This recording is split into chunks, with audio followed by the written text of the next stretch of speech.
Hello friends, UGC net knowledge point में आप सभी का स्वागत है। आज हम कर रहे हैं UGC net paper 2 public administration के चैप्टर वाइज, जो है अरिहंत पब्लिकेशन की बुक में से चैप्टर 9 यूनिट 3। आइए स्टार्ट करते हैं। चैनल पर नए हैं तो चैनल को जरूर सब्सक्राइब करें, लाइक एंड शेयर करें। चैप्टर 9 जवाबदेहिता तथा नागरिक शिकायत निवारण तंत्र, accountability and citizen grievance redressal mechanism.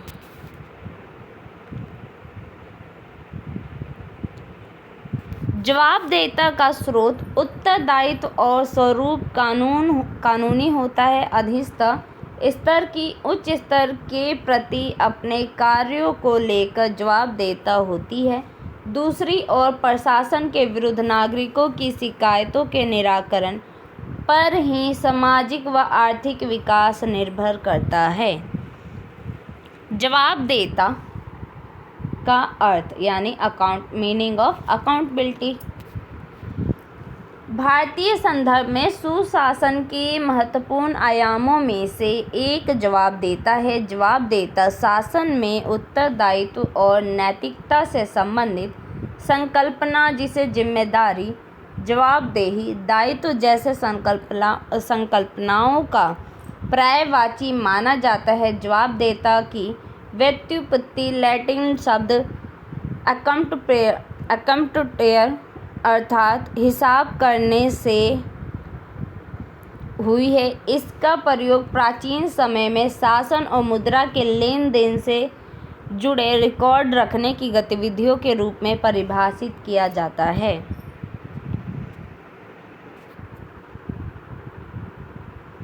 जवाबदेहिता भूमिका।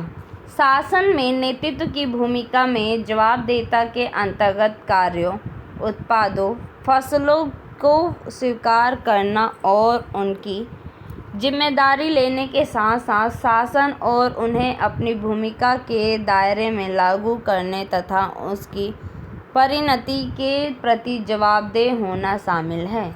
प्रशासन में जवाबदेहिता को लोक सेवकों के आपसी अंतर्संबंधों के रूप में परिभाषित किया जाता है। यदि लोक सेवक एक्स वाई के प्रति जवाबदेह हैं तो एक्स वाई को अपने कार्यों व फैसलों की सूचना देता है, उसे न्यायोचित सिद्ध करता है और अगर कोई गलती होती है तो उसकी सजा भी भुगताता है।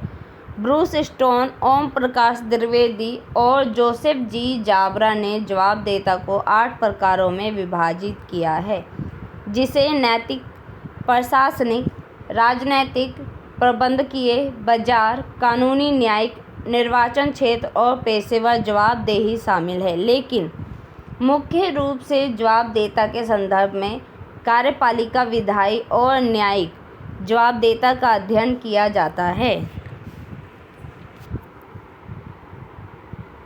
जवाबदेहिता तथा कार्यपालिका यानी कि प्रशासनिक जवाबदेहिता क्या होता है?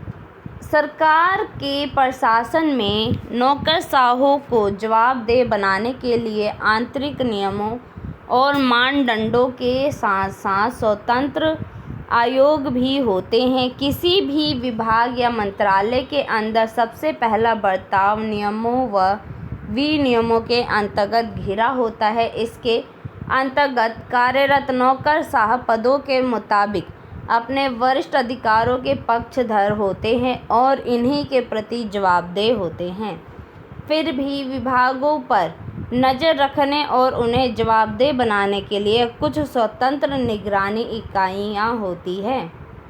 इन आयोगों की वैधता उनकी स्वतंत्रता पर निर्भर होती है, जो हितों के टकराव होने से बचाती है।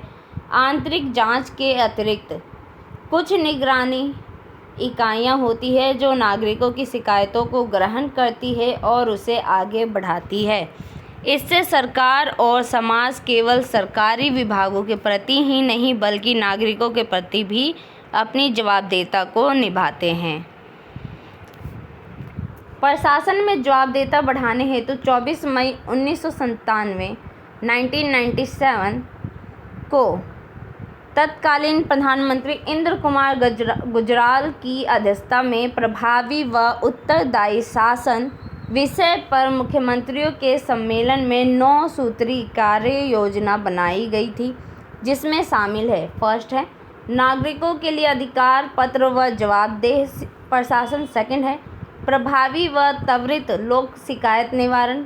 थर्ड है ग्रामीण व शहरी स्थानीय निकायों को अधिक अधिकार। फोर्थ है प्रवर्तित कानूनों और प्रक्रियाओं की समीक्षा एवं सरलीकरण। फिफ्थ है प्रशासन में पारदर्शिता। 6 पॉइंट है सरकारी कार्यालयों में सूचना प्राप्त करने का अधिकार। 7 पॉइंट है लोक सेवकों के लिए आचार संहिता। 8 पॉइंट है भ्रष्टाचार निवारण के लिए कर्मचारियों के कार्यकाल में स्थायित्व। और 9 पॉइंट है सेवाओं का विकेंद्रीकरण। उपरोक्त 9 सूत्री कार्य योजनाओं को क्रियान्वित करते हुए वर्ष 2004 तक 97 नागरिक अधिकार पत्र केंद्रीय विभागों तथा 616 नागरिक अधिकार पत्र विभिन्न राज्य सरकारों द्वारा जारी किए जा चुके थे। वर्ष 2005 में सूचना का अधिकार पूरे देश में लागू किया गया। कब किया गया सूचना का अधिकार? 2005 में। 14 नवंबर 2011 को राजस्थान सरकार ने भी मध्य प्रदेश सरकार की भांति लोक सेवा गारंटी अधिनियम 2011 को लागू कर विभिन्न भागों द्वारा प्रदत्त सेवा की समय अवधि तय कर प्रशासन में विभिन्न विभागों द्वारा प्रदत्त सेवा की समय अवधि तय कर प्रशासन में जवाबदेहिता सुनिश्चित करने का प्रयास किया।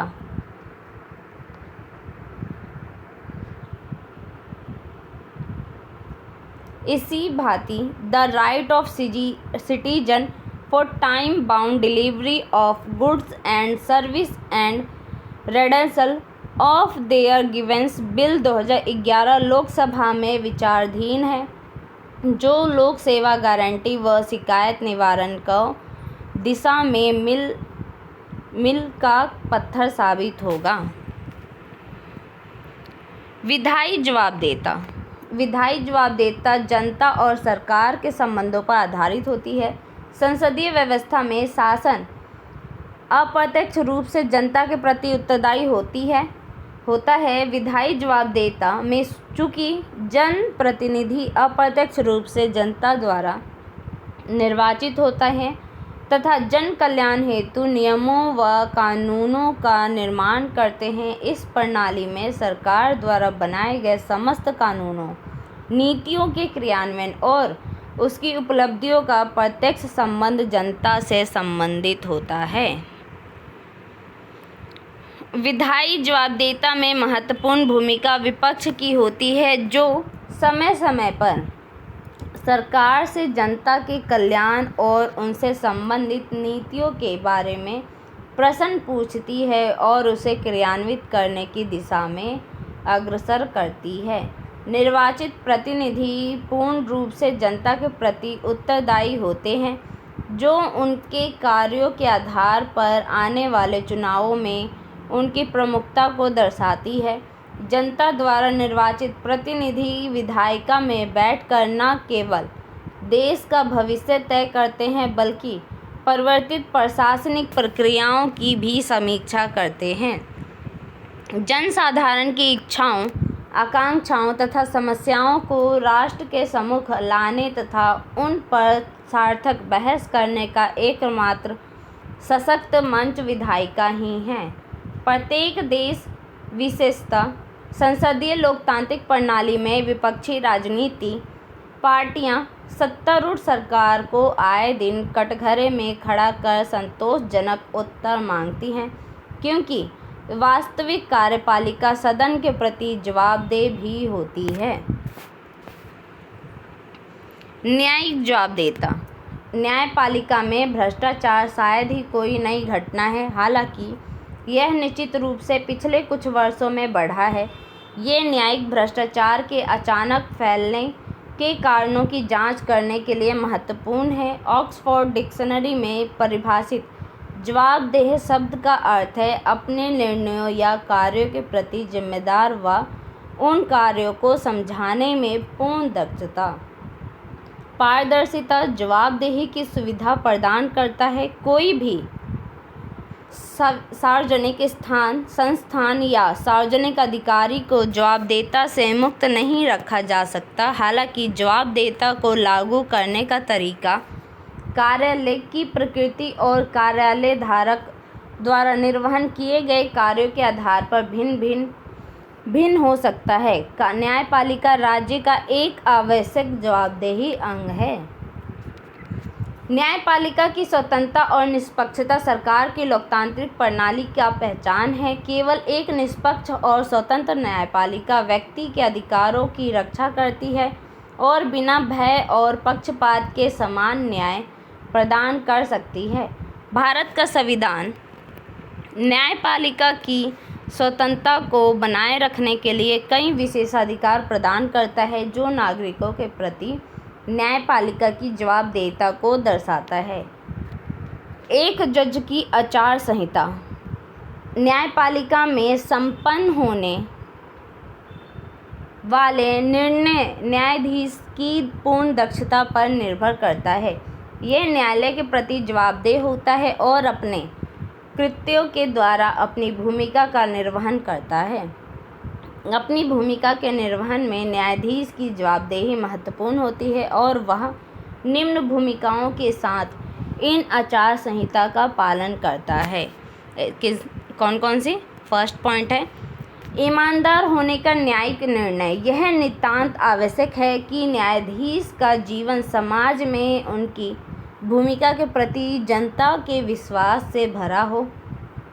न्यायिक निर्णय ईमानदारी और निष्पक्षता का परिचायक होता है, जो जनता के प्रति उनकी जवाबदेहिता को दर्शाता है। सेकंड पॉइंट है प्रशासनिक न्याय। न्यायाधीशों को प्रशासन में न्यायिक निर्णय देना उचित साबित करता है। एक न्यायाधीश को न्यायालय के आदर्श वाक्य का अक्षरशः पालन करना चाहिए। थर्ड पॉइंट है समान अवसर। विवाद का पक्ष समान रूप से कानून और इक्विटी के सिद्धांतों के अनुसार माना जाता है। एक न्यायाधीश किसी व्यक्ति या अनुभाग तथा समूह से संबंधित नहीं होता है। वह सभी के लिए समान है और उसकी जवाबदेहिता सभी लोगों के प्रति एक न्यायाधीश की उन व्यक्तियों से कोई सरोकार नहीं होना चाहिए जो इस मामले में पक्षकार है। एक न्यायाधीश अपने कर्तव्य का निर्वहन करने में विफल हो जाएगा यदि वह अपनी उपस्थिति और भागीदारी की अवहेलना करता है तो अपनी जवाबदेहिता की भूमिका को सार्थक सिद्ध करने में असफल रहता है। नागरिक शिकायत निवारण तंत्र सिटीजन ग्रीवेंस रेडल्सल मैकेनिज्म। आधुनिक राज्य व्यवस्था में प्रशासन का महत्वपूर्ण स्थान है। सभी शासन व्यवस्थाओं के संचालन में प्रशासन की अहम भूमिका है। किसी देश की प्रशासकीय व्यवस्था की सफलता और असफलता उसमें कार्यरत लोक सेवाओं और नौकरशाही पर निर्भर करती है। अतः प्रशासन में राज्य के शासन की वास्तविक शक्तियाँ केंद्रित हो गई है। वर्तमान में जन कल्याण कार्य भी राज्यों की विशेषता बन चुकी है। अतः राष्ट्र के सभी प्रकार के विकास में सरकार अपनी महत्वपूर्ण भूमिका का निर्वहन कर रही है, जिसके फलस्वरूप नौकरशाही के आकार व प्रशासनिक प्रक्रिया में बढ़ोतरी हो रही है। नौकरशाही के अधिकार व विवेकीय शक्तियाँ बढ़ रही है। भ्रष्टाचार व कुशासन को बढ़ावा मिल सकता है। इस प्रकार प्रशासन के विरुद्ध नागरिकों की शिकायतों के निराकरण पर ही सामाजिक व आर्थिक विकास निर्भर करता है। अतः इन शिकायतों के निराकरण के लिए विभिन्न देशों ने संस्थागत उपाय विकसित किए हैं। जैसे इसका फर्स्ट पॉइंट है लोकपाल अथवा अम्बुड्समैन प्रणाली, सेकंड है प्रोक्यूरेटर सिस्टम और थर्ड है प्रशासनिक न्यायालय प्रणाली। नागरिकों की शिकायतों को हल करने के लिए विश्व की पहली संस्था स्कैंडिनेवियन इंस्टीट्यूट ऑफ अम्बुड्समैन थी। डोनेट सी रोवार्ड के अनुसार प्रशासन के अनुचित कार्यों के बारे में एक नागरिक शिकायतों के निराकरण के लिए यह एक अद्वितीय उपयुक्त संस्था है। प्राधिकर्ता प्रशासन के विरुद्ध नागरिक शिकायतों की सुनवाई का समाजवादी मॉडल है। प्राधिकर्ता किसकी? जो नागरिकों की शिकायतों की सुनवाई करता है उस मॉडल को क्या कहते हैं? प्राधिकर्ता। पूर्व सोवियत संघ, चीन, पोलैंड, रोमानिया, हंगरी, चेकोस्लोवाकिया जैसे साम्यवादी राष्ट्रों ने इस पद्धति को अपनाया है। प्रशासनिक न्यायालय फ्रांस में प्रशासन और नागरिकों के मध्य विवाद निपटारे की विशेष व्यवस्था है। प्रशासनिक न्यायालय यद्यपि यह नागरिकों की शिकायतों का निवारण करती है, लेकिन प्रशासन को विशेष संरक्षण प्रदान करने के कारण शिकायत निवारण तंत्र की विशेषताओं से भिन्नता रखती है। फिर भी इसकी सफलता में इसे बेल्जियम, टर्की, ग्रीस और अफ्रीका के कई देशों में लोकप्रिय बना दिया। जन शिकायतों की अभिव्यक्ति नागरिक अपनी शिकायतों की अभिव्यक्ति अनेक प्रकार से करते हैं। कार्यपालिका निर्णय, प्रत्यायोजित विधान और प्रशासनिक अधिनिर्णय जैसे समस्याएं नागरिकों की शिकायतों से घनिष्ठ संबंध रखती है। यद्यपि उनका स्वरूप विश्वव्यापी है, किंतु हाल ही में स्वतंत्र हुए भारत जैसे देशों के लिए यह समस्या विशेष महत्व रखती है। विकसित लोकतांत्रिक देश में राजनीतिक दल, दबाव समूह, प्रेस आदि असंवैधानिक संस्थाएं लोक प्रशासन को नियंत्रित करने में महत्वपूर्ण भूमिका निभाती है। भारत में असंवैधानिक मशीनरी अपेक्षाकृत दुर्बल है। नागरिकों की शिकायतों की अभिव्यक्ति का यह सामान्य तरीका है। इसकी अतिरिक्त हम यह भी देखते हैं कि नागरिक सबसे अधिक जिला प्रशासन के संपर्क में रहता है, अतः जिला प्रशासन से उसे सर्वाधिक शिकायत होना स्वाभाविक है। सापेक्ष में जिला प्रशासन में नागरिक शिकायतों के कारणों का अध्ययन निम्न प्रकार से किया जा सकता है। इसका फर्स्ट पॉइंट है प्रशासनिक संगठन। सामान्य नागरिकों को प्रशासनिक संगठन, नियम तथा उसकी जटिल कार्यप्रणाली से शिकायत होती है। प्रशासनिक कार्यों में इतना अधिक समय लगता है कि नागरिकों की आम धारणा यह बन गई है कि या तो उसका कार्य नहीं होगा अथवा आवेदन अस्वीकृत हो जाएगा। सेकंड पॉइंट है समन्वय का अभाव। प्रभावशाली तथा शीघ्र प्रशासनिक सेवा के लिए समन्वय आवश्यक है, किंतु जिले का प्रशासनिक संगठन तथा उसकी कार्यप्रणाली ऐसी होती है जिनमें समन्वय का अभाव होता है। इस कारण कार्यों में अनावश्यक विलंब होता है और नागरिकों को शिकायत करने का अवसर मिलता है। थर्ड पॉइंट है अतिरिक्त कार्यभार। जिला प्रशासन की रीढ़ होता है। इसके पास इतना अधिक कार्य होता है कि वे अपने कर्तव्यों को पूर्ण करने में स्वयं को असमर्थ पाता है। इस कारण भी कार्य करने में विलंब होता है और जनता को शिकायत करने का अवसर मिलता है। विशिष्टतापूर्ण व्यवहार। एक अन्य आम शिकायत जो प्रशासन के प्रति देखने को मिलती है वह है शासकीय कर्मचारियों का जनता के प्रति अशिष्टतापूर्ण व्यवहार। जनता के लोगों को प्रशासनिक विभागों के साथ व्यवहार करते हैं, उनका यह अनुभव है कि उनके साथ कर्मचारियों का व्यवहार संतोषप्रद नहीं होता। नेक्स्ट है विलंब। शासकीय कार्यों में आवश्यकता से अधिक विलंब भी नागरिकों की शिकायतों का एक महत्वपूर्ण कारण है। भारतीय प्रशासन लाल फीताशाही यानी कि लेत लतीफ़ी, जो भी कार्य हो रहा है देर से हो रहा है, के लिए प्रसिद्ध है। कार्य करने की प्रक्रिया ऐसी है जिनमें विलंब होना स्वाभाविक है। इसके अतिरिक्त कुछ कर्मचारियों की विलंब से कार्य करने की मनोवृत्ति होती है। यह एक प्रकार से जानबूझकर कार्य में विलंब करना होता है जिस इसका जनता पर प्रतिकूल प्रभाव पड़ता है। नेक्स्ट है भ्रष्टाचार। भ्रष्टाचार, रिश्वत और भ्रष्टाचार भारतीय प्रशासन के कैंसर हैं। आज यह आम धारणा बन गई है कि बिना रिश्वत के कार्य नहीं होता। रिश्वत नकद और वस्तु दोनों प्रकार की होती है। इसके बिना किसी कार्य का हो जाना आजकल आश्चर्य माना जाता है कि बिना रिश्वत के अगर कोई कार्य हो गया तो वो आश्चर्यजनक है। जन शिकायत निवारण। विश्व के विभिन्न देशों में नागरिकों की शिकायतों के निवारणार्थ विभिन्न तरीकों का प्रयोग किया जाता है।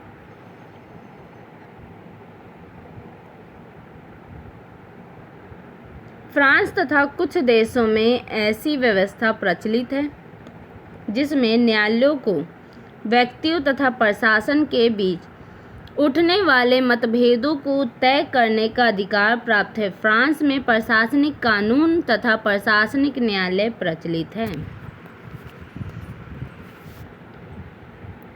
इसके द्वारा नागरिकों की शिकायतों का निवारण न करके नागरिक तथा प्रशासन के बीच उत्पन्न होने वाले विवादों का निराकरण किया जाता है। सोवियत संघ और पूर्वी यूरोप के देशों में प्रभावशाली प्राधिकर्ता व्यवस्था प्रचलित है जो नागरिकों की शिकायतों को दूर करने में महत्वपूर्ण भूमिका निभाती है। इस संबंध में सबसे अधिक चर्चित तथा प्रचलित संस्था ओम्बुड्समैन है। यह संस्था उत्तरी यूरोप के देशों फिनलैंड तथा नॉर्वे में प्रचलित है। अन्य देशों की भांति भारत में भी लोक प्रशासन पर प्रशासकीय, विधायी तथा न्यायिक नियंत्रण है। हमारे यहाँ नागरिक सेवा से भ्रष्टाचार को समाप्त करने के लिए केंद्रीय सशक्ता आयोग की स्थापना यानी CVC की स्थापना की गई है। भारत में कमजोर वर्ग के हितों की रक्षा के लिए संविधान द्वारा अनुसूचित जाति और अनुसूचित जनजाति के लिए आयुक्त की स्थापना की गई है। प्रशासकीय सुधार आयोग द्वारा लोकपाल तथा लोकायुक्त की स्थापना की अनुशंसा को स्वीकार कर लिया गया है। आज के लिए वीडियो इतना ही। वीडियो अच्छी लगे तो लाइक कीजिए, शेयर कीजिए, सब्सक्राइब कीजिए। धन्यवाद।